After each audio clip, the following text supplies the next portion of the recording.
आपका कोई भी रिश्ता है जिसे आप हील करना चाहते हैं, ठीक करना चाहते हैं, तो आप उसको बिल्कुल ठीक कर सकते हैं अगर आपके अंदर उसे ठीक करने की चाहत है तो।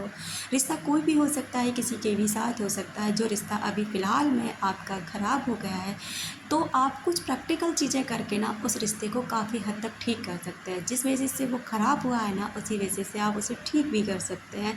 क्योंकि जब आप ठीक करने की पूरी कोशिश करते हैं, पूरा जी जान लगा देते हैं और अपनी तरफ से ना बेस्ट देने की कोशिश करते हैं, तो 100% वो रिश्ता सुधरता ही सुधरता है। और इसके लिए ना आपको कुछ रूल्स एंड टिप्स फॉलो करने हैं, जिसे मैं आपको बताने वाली हूँ। तो हो सकता है कि ये चीज़ें ना आपके उस रिश्ते को हील करने में, ठीक करने में आपकी मदद करें। नमस्कार दोस्तों, आपका फिर से स्वागत है मैग्नेट ऑफ लव में।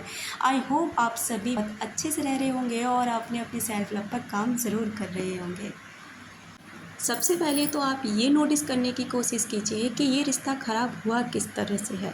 आपकी तरफ से ख़राब हुआ है, आपके पति की तरफ से, या आपके जो सामने वाला है उसकी तरफ से ख़राब हुआ है, किस वजह से ख़राब हुआ है, मिसअंडरस्टैंडिंग हुई है, या फिर कोई आर्ग्यूमेंट्स है, कोई भी ऐसी बात है जिसमें आपसे दोनों में पट नहीं रही है। तो पहले तो उस चीज़ पर सोचिए कि आपका रिश्ता ख़राब हुआ क्यों है। उसके बाद जब आपको पता चलता है कि इस वजह से ख़राब हुआ है, उसके बाद में ना आपको बार बार ना अपने पार्टनर के सामने ना ये चीज़ें मत रखिए कि आप मेरे को इग्नोर कर रहे हैं, आप बातचीत कम कर रहे हैं, या फिर आप मेरे पे ध्यान नहीं दे रहे हैं। ये सारी चीज़ें कर के ना, एक तो आप वाइब्रेशन उसी तरीके के दे रहे हो सामने वाले को कि आपके साथ ना और भी ज़्यादा इस तरीके की चीज़ें हों। दूसरी बात, आप ना कहीं उस इंसान के अंदर ना एक ईगो जगा देते हो।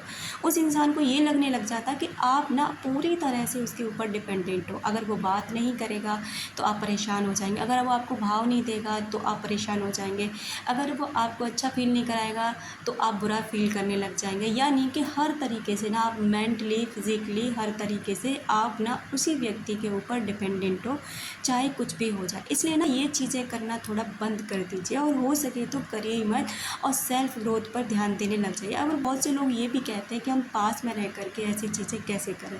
देखिए, अगर आपके पास एक ऑप्शन है कि आप ना दूर नहीं जा सकते, आपकी कोई भी कंडीशन हो सकती है, उस वजह से ना आप उस व्यक्ति से दूरियां नहीं बना सकते हैं, लेकिन अब आपके पास ऑप्शन बचा ही क्या। बचने के लिए यही है कि आपको ये चीज़ करनी होगी कि कहीं ना उससे ना आपको थोड़ी दूरियां बनानी होंगी, कट ऑफ होना होगा।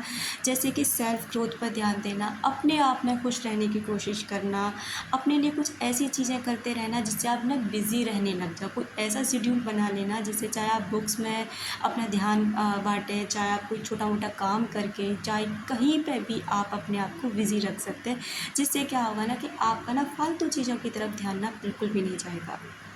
कहने का यहाँ पर सीधा सा मेरा अभिप्राय इतना सा है कि आप ना उस व्यक्ति के लिए कम अवेलेबल रहना शुरू कर दीजिए। यानी कि अगर आप ये कहते कहते, करते करते थक चुके हैं और इसका कोई असर नहीं होता, तो अब आप उस व्यक्ति के लिए कम अवेलेबल होने लग जाइए। और जो वो व्यक्ति आपके साथ कर रहा है ना, आपको अंडरस्टिमेट करना, या फिर आपको बार बार परेशान करना, टॉन्टिंग करना, या आपको वही उसी उतना ही बात करना जितनी उसकी ज़रूरत है, तो ठीक उसी तरह से रिएक्ट ना आप उस व्यक्ति के साथ करिए। उतनी ही बातें करिए जितना आपको ज़रूरी है, उतने ही उसके लिए अवेलेबल रहिए जितना ज़रूरी है। अगर आप बिना मतलब कि उसके लिए अवेलेबल है ना, तो आप सच मानिए आप उसके लिए कुछ भी नहीं है। क्योंकि उसे पता है कि आप ना उसके बिना कुछ भी नहीं हो। वो जब चाहे आपको टॉर्चर कर सकता है, परेशान कर सकता है, जब चाहे आपको प्यार कर सकता है, जब चाहे आपको छोड़ सकता है। यानी कि सारा का सारा खेल सिस्टम आपने उसके हाथ में दे दिया है। अपनी पूरी की पूरी ना डोरी आपने, मतलब अपने पूरे मेंटलिटी तौर पर हर तरीके से ना आपने अपने आप को उस इंसान को सौंप दिया। अब उसे पता है कि आपको किस तरह नचाना है, किस तरह घुमाना है, किस तरह से आपको ट्रीट करना है। तो ठीक यही चीज़ है ना अब आपको करनी। अब आपको अपने मेंटली तौर पे आपको स्ट्रॉन्ग बनाना होगा। थोड़ा सा अपने आप को इस चीज़ से अवेयर रखना होगा कि आप क्या हो सच में, क्या आप ये वाली जो ज़िंदगी जी रहे हो ये ठीक है। अगर ये ठीक है तो फिर कुछ करने की ज़रूरत नहीं, आप ऐसे जिए। लेकिन आप चाहते हैं कि आपकी रिस्पेक्ट बढ़े, आप चाहते हैं कि वो व्यक्ति भी आपको इतना ही इम्पोर्टेंस दे जितना आप देते हैं, तो फिर आपको ना ये चीज़ें करनी होगी। आपको इस जगह आके ना बिल्कुल शांत रहना होगा। देखिए, आपको आर्गुमेंट्स, झगड़े वगैरह सब कुछ आपको पता है कि आप ऐसे ही बातें करके रख के देख लिया और हर जगह झगड़ा ही होता है, हर समय किसी बात का कोई सॉल्यूशन नहीं होता। तो फिर आपको ना थोड़ी शांति बनाए रखने की ज़रूरत है और इस पैटर्न को चेंज करना है कि आपको अगर इस तरह से पैटर्न करते-करते ना आपको बहुत समय बीत गया है आपका, लेकिन कोई भी रिस्पॉन्स आपको नहीं मिला। तो अब आपको ना यहाँ थोड़ी सी चेंज करने की ज़रूरत है, थोड़ी शांति बनाने की ज़रूरत है और अपने आप पर काम करने की ज़रूरत है।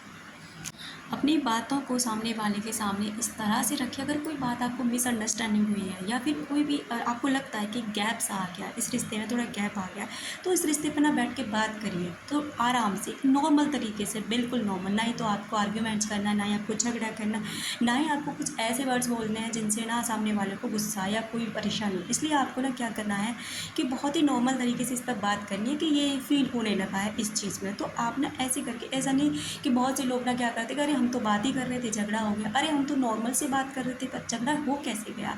क्योंकि बातों की शुरुआत ही झगड़े से हुई, बातों की शुरुआत ही इस नेगेटिविटी से हुई, तो झगड़ा तो होना ही था ना। तो इसलिए पहले खुद को चेक कीजिए कि आपकी जो बात करने का तरीका है, आपका जो भी समझाने का तरीका है, या जो भी अपनी मिसअंडरस्टैंडिंग जो हुई है आपको उसको ख़त्म करने का जो तरीका वो कैसा है, क्या सच में वो तरीका ठीक है, उससे झगड़ा नहीं होता। तो थोड़ा सा ना इस चीज़ पे समझने की ज़रूर कोशिश करिए।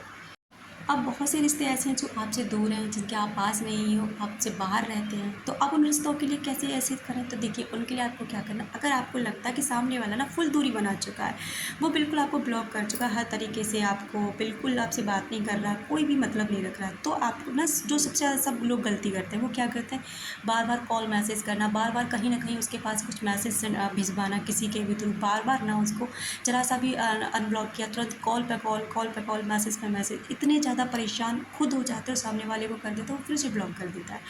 क्योंकि आप ना उसको दिखा रहे हो कि आप उसके बिना कुछ नहीं हो, आप उस पर डिपेंडेंट हो चुके हो, तो कहीं न कहीं ना वो आपसे ना ऊब जाता है, आपसे परेशान हो जाता है और इस सिचुएशन में क्या होता है ना, रिश्ता और भी ज़्यादा ख़राब होता है। जब उसको आपको लगे ना कि वो इंसान हमसे दूरी बना रहा है, तो थोड़ा-सा ना खुद भी दूरी बना लीजिए। आप हमेशा याद दिलाइए कि अगर कोई एक तरफ से दरवाज़ा बंद करता है ना, तो कुंडी दोनों तरफ से होती है। तो थोड़ा-सा उस इंसान को भी रियलाइज़ कराइए कि आप भी कुछ हैं। आप अगर जब आपको कोई फ़र्क नहीं पड़ता, तो उस व्यक्ति को भी फ़र्क नहीं पड़ता। तो उस व्यक्ति को जब आपके लिए फ़र्क नहीं पड़ा, तो आपको इतना भी, और फिर भी पड़ रहा है ना, तो अपने अंदर रखिए, बाहर मत जताइए। बाहर वो एनर्जी फ़ील मत कराइए, फ़्लो मत कीजिए जिससे ना सामने वाले को आप गॉडफ़ादर बना दो।